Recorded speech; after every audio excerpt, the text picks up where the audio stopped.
En esta unidad hablaremos de los tipos de datos. Al encontrar las distintas soluciones a nuestros problemas, lo representamos a través de un algoritmo, esta secuencia de instrucciones que tienen un orden establecido. Debemos tener en cuenta que cada uno de las entidades u objetos que forman parte de la información de entrada debe ser especificada o representada claramente para que pueda ser procesada por la computadora de manera tal de obtener la salida deseada. En este punto vamos a utilizar la herramienta de la informática que son los tipos de datos. Y vamos a preguntarnos entonces, ¿qué es un dato? Un dato es la unidad mínima de información, por ejemplo, un número, ¿sí? Una letra, un valor de verdad, verdadero o falso. El dato no tiene un valor propio, ¿sí? Habría que darles un contexto de manera tal de poder obtener información. Por ejemplo, el número 20 por sí solo no tiene un significado propio, pero si lo ubicamos en un contexto nos puede brindar información que puede ser procesada por el agente de procesamiento o la computadora. Por ejemplo, podríamos indicar mi hermana tiene 20 años. En este punto vemos que el número 20 está representando los años. De esta manera, ¿sí? Podemos considerar los tipos de datos para representar cada una de las entidades y objetos que juegan un rol importante en nuestro algoritmo.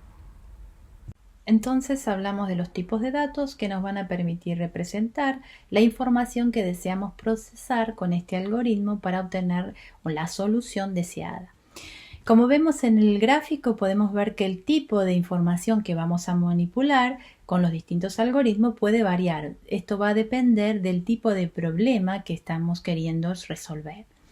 Para esto vamos a contar con los tipos de datos que son genéricos, los tipos de datos que vienen con los distintos lenguajes de programación. Estos tipos de datos, si tienen una forma de procesarse, de funcionar, cuentan con una cantidad de procedimientos, de funciones con los cuales se pueden manipular.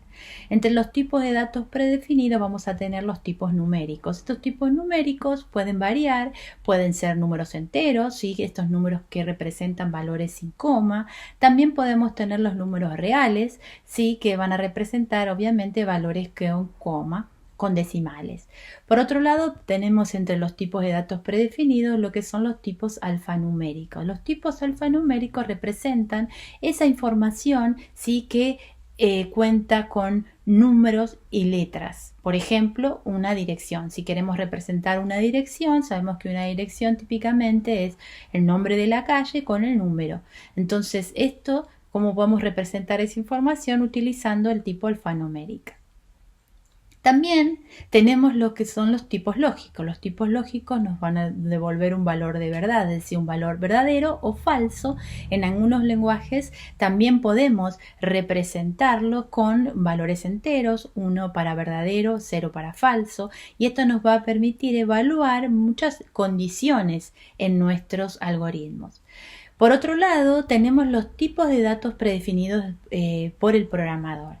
Esta es una opción, sí, que nos brinda la posibilidad de generar nuevos tipos de datos que se adapten a las necesidades, que puedan ser personalizados. ¿Por qué? Porque suele pasar que los tipos de datos predefinidos tienen algunas limitaciones al momento de representar la información con la que deseamos que nuestro algoritmo procese. Entonces, en estos casos lo que vamos a hacer es definir nuestros nuevos tipos de datos, obviamente utilizando los tipos de datos predefinidos. Entre los tipos de datos definidos por el programador tenemos lo que son los enumerados. Los tipos enumerados son ese conjunto de valores representados por una lista de valores, los cuales nosotros vamos a poder realizar distintas operaciones. Estos van a tener un orden, ¿sí? Y van a representar una información acotada. Esto nos va a permitir poder definir, ¿sí? Cuánta información queremos representar. Por otro lado, en los tipos de datos predefinidos por el programador tenemos lo que son los tipos subrangos. Estos tipos subrangos sí son un subconjunto de valores, ¿sí? De un rango es un conjunto de valores que tiene un número máximo y un número mínimo, y también vamos a poder aplicar distintas operaciones, vamos a poder tener un índice, el que nos va a permitir acceder a cada uno de sus elementos. Entonces tenemos una clasificación para los tipos de datos. Como vimos, tenemos los tipos de datos predefinidos o los tipos de datos definidos por el programador.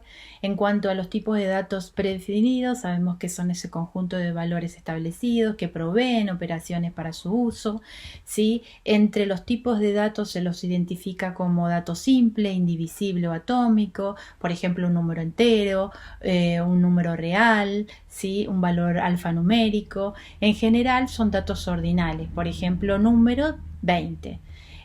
Los vamos a clasificar en tipo de numérico, tipo alfanumérico o tipo lógico. Por ejemplo, vamos a ver que tenemos en el caso de datos numéricos, si por ejemplo el número de estudiantes es 25. En este caso sabemos que el número 25 representa la información de los números de estudiantes. En el caso de año igual a 2020, decimos que la variable, el número 2020 está representando los años, y en el punto, el valor radio, sabemos que su valor es 3.0, entonces 3.0 le estamos dando un contexto a ese número real, ese número decimal, si está representando el valor del radio. Por otro lado, tenemos ejemplos de datos alfanuméricos, donde tenemos esa combinación de números y letras o caracteres. Por ejemplo, si queremos representar la dirección igual a Avenida Libertador 6567, vemos que se combinan tipos de datos predefinidos. También podemos representar el email, ¿sí? La dirección de correo electrónico, que está compuesto por valores numéricos y valores cadenas o caracteres, por ejemplo abc123@gmail.com. También tenemos los datos lógicos. Los datos lógicos, como les dije, son valores de verdad, esos valores que representan verdadero o falso. En este caso, el ejemplo bandera igual true, lo que la podemos utilizar para evaluar una condición y decidir si alguna acción se puede llevar a cabo o no. Entre los tipos de datos predefinidos, como vimos, tenemos los datos numéricos, valores que van a representar unas cantidades o un valor numérico. Por ejemplo, se representan como números enteros o reales, números enteros para representar los números sin coma, sin decimales, mientras que los números reales vamos a representar los valores que tengan decimales o coma. Por ejemplo, vemos que el número de asignaturas aprobadas por un estudiante en la universidad es un dato de tipo entero, mientras que su nota en el examen de una asignatura en concreto puede ser de tipo real. Nosotros necesitamos representar esta información para que pueda ser procesada o evaluada por el agente de procesamiento. Como vemos en el ejemplo, decidimos que vamos a tener una variable que se llama asignaturas aprobadas, cuyo valor es un número entero.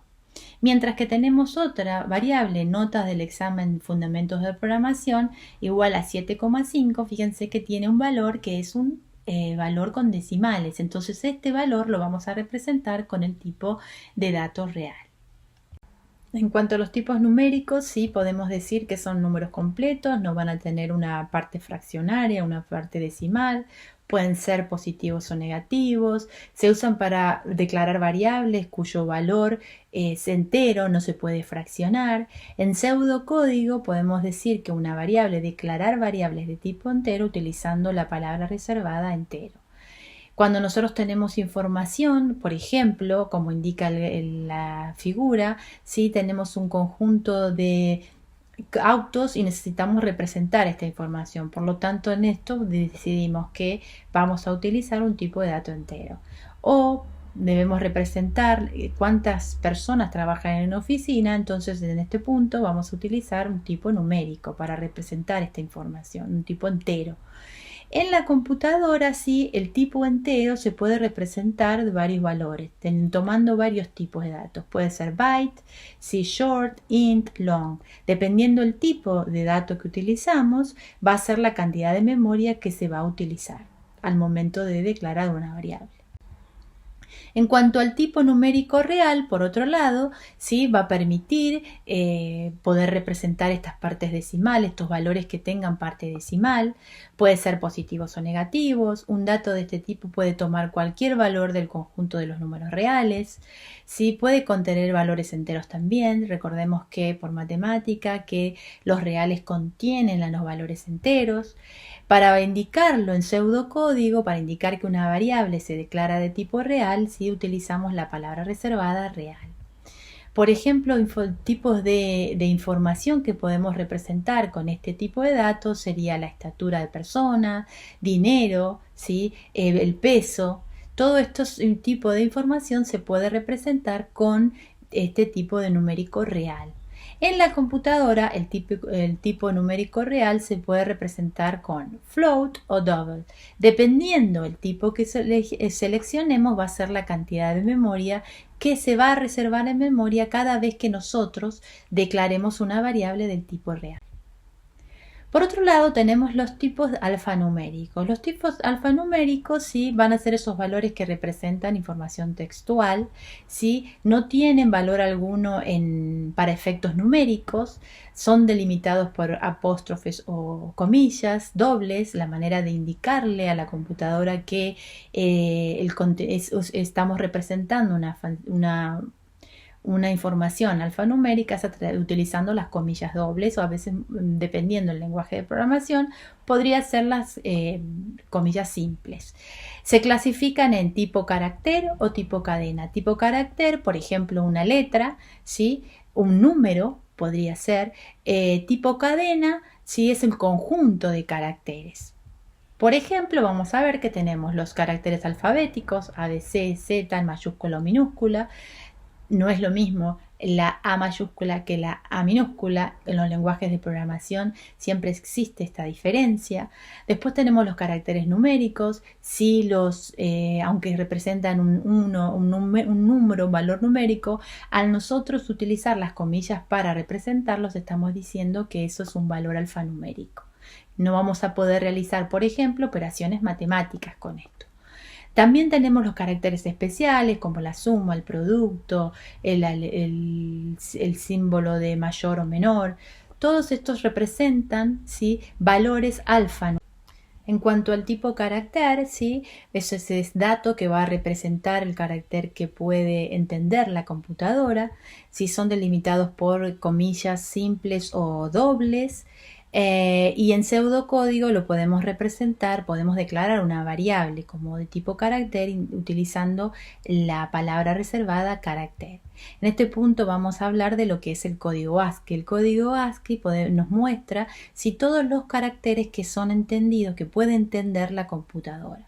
Vamos a ver ejemplos de tipo carácter, de variables de tipo carácter. Por ejemplo, tenemos paralelo igual a A. Fíjense que la A mayúscula está delimitada por apóstrofes. Esto indica que el contenido de la variable paralelo es un carácter. Por lo tanto, no vamos a poder realizar operaciones de índole matemática.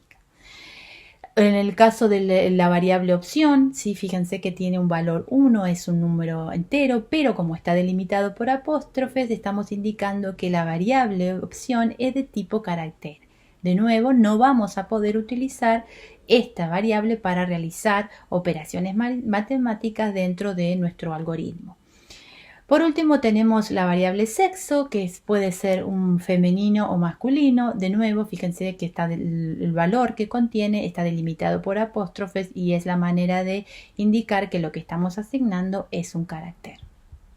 En la computadora el tipo carácter se puede representar como tipo char. Este tipo de datos, y al declarar variables de este tipo de datos, estamos diciendo que el espacio de memoria que se va a reservar para esta variable ocupará 8 bits, 8 bits por carácter. También tenemos, como hablamos, el tipo cadena. Un tipo alfanumérico es el tipo cadena y el tipo cadena lo que va a representar es una sucesión de caracteres.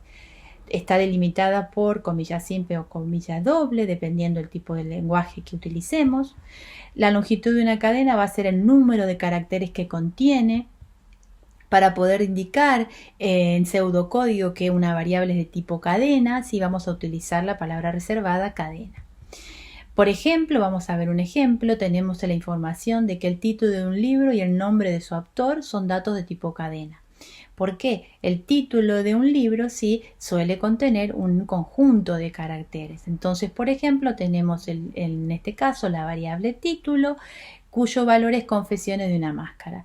La cadena de caracteres, la cadena de 26 caracteres. Cada uno de los caracteres sí va a representar una posición en esa cadena. La suma de ese conjunto de caracteres va a decir la longitud de la cadena. Tenemos que considerar que el espacio en blanco es considerado como un carácter.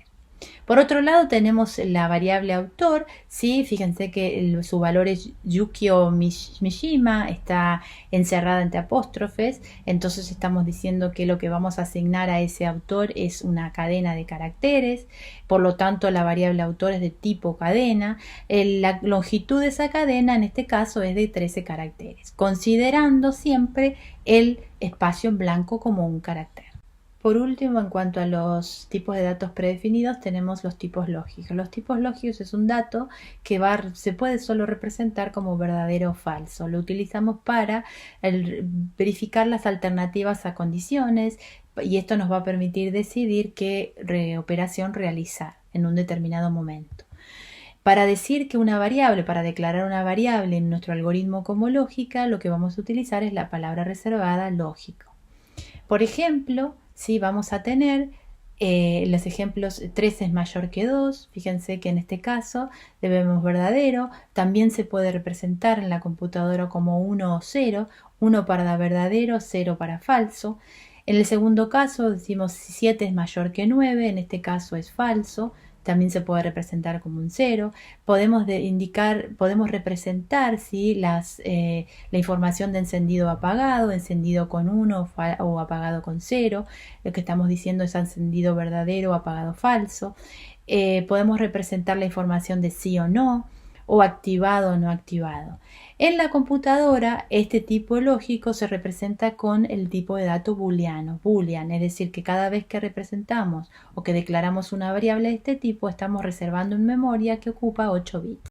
Con los tipos de datos definidos por el programador, ¿sí? El programador tiene la posibilidad de generar nuevos tipos de datos ¿sí? A partir de los tipos dados como genéricos, estándares. Esto va a permitir dar claridad al código fuente y prevenir errores en la programación. Con esto estamos brindando más información al compilador de manera tal de evitar errores, ¿sí? Por lo tanto vamos a generar un código mucho más eficiente. Estamos acotando el rango de valores en el cual vamos a procesar la información. Se clasifican, como dijimos antes, este tipo de datos definidos por el programador en enumerados y subrangos. Cada uno de estos va a ser un conjunto de valores acotados, ¿sí? Que se va a adaptar a las necesidades de nuestra solución.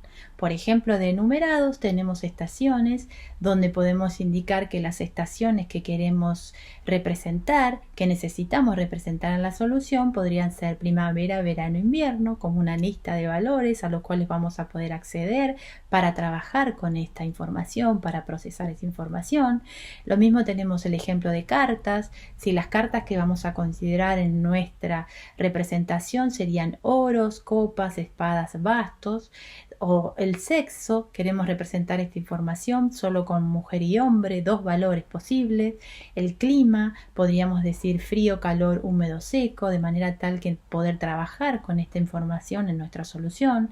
O la dirección en la cual se mueve un automóvil, podemos decir norte, sur, este, oeste.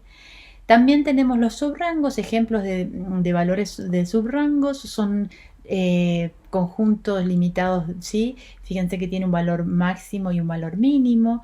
Tenemos los días laborales, lunes y viernes, los fines de semana, sábado y domingo, minúsculas de A a la Z, edades 18 a 30, pesos 70 a 120. Todo esto es una manera de representar la información que la cual queremos procesar en nuestros algoritmos, ¿sí? Que se ven limitados ¿sí? Al utilizar solo los tipos predefinidos. En los datos de tipos enumerados, ¿sí? Lo que tenemos es que el dato de este tipo solo va a poder tomar un valor de acuerdo a la lista predefinida de elementos.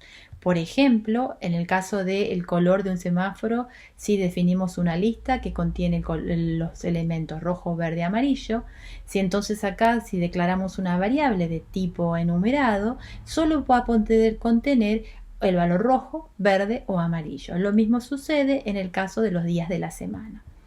La lista de constantes sí va a estar ordenada y cada uno de esos valores va a poder ser representado por un valor entero que comienza en 0 y se va a ir incrementando dependiendo de la cantidad de elementos de la lista.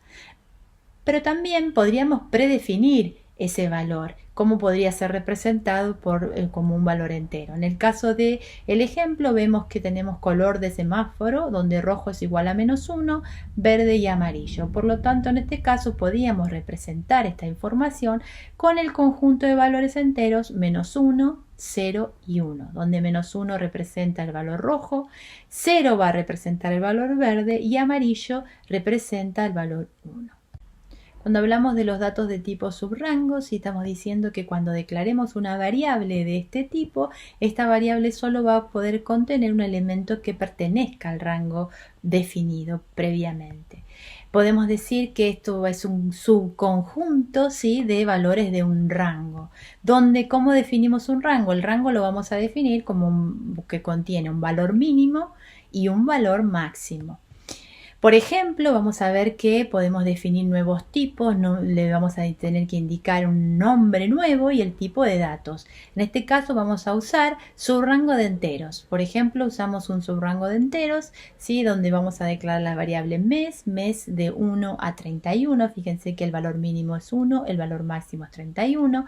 Dígitos, también tenemos la variable dígitos, el subrango dígitos que contiene el valor mínimo 0, y el valor máximo 9, pero también podemos tener una variable mayúscula que es un subrango de carácter, donde el valor mínimo va a ser A y el valor máximo Z.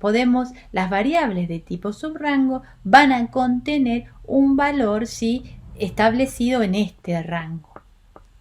Luego podemos realizar los distintos tipos de operaciones dependiendo si el valor es, por ejemplo, numérico, entonces podemos realizar operaciones numéricas, mientras que si el valor es alfanumérico, no se pueden realizar operaciones de este tipo, porque si no ocurrirían en un error que podría causar que nuestro algoritmo no obtenga la solución esperada. En cuanto a las conclusiones de esta unidad, podemos decir que es ineficiente tratar de representar la información utilizando un único tipo de datos. Debido a que los tipos de datos predefinidos tienen sus limitaciones, nosotros tenemos la posibilidad de crear nuevos tipos de datos, ¿sí?, de manera tal de poder personalizar estos tipos en nuestra información para obtener las soluciones lo más eficientes posibles. También, ¿sí?, al poder reconocer el tipo de dato de nuestra información, esto hace que la programación sea mucho más eficiente debido a que vamos a evitar introducir errores en nuestros programas. Al utilizar las estructuras de datos, por ejemplo las variables, cuando declaramos variables, al reconocer el tipo que debe ser, sabemos claramente qué operaciones se pueden realizar entre ellas. Lo mismo sucede cuando utilizamos la estructura de datos constante. Cuando definimos una constante, ¿sí?, sabemos, al declarar el tipo específico, sabemos qué tipo de operaciones podemos utilizar para no cometer errores. Y claramente un programador debería tener conocimiento claro, poder identificar claramente de qué tipo es la información que desea procesar con su algoritmo para obtener una información. Esto va a evitar, ¿sí?, introducir errores, va a permitir que la solución sea más eficiente en cuanto a tiempo de ejecución, porque dependiendo el tipo de dato va a ser la cantidad de tiempo que lleve a cabo cada una de las operaciones a realizar. Y de esta manera finalizamos con la unidad 2, tipos de datos. Los invito a participar en el foro con sus dudas, sugerencias y comentarios.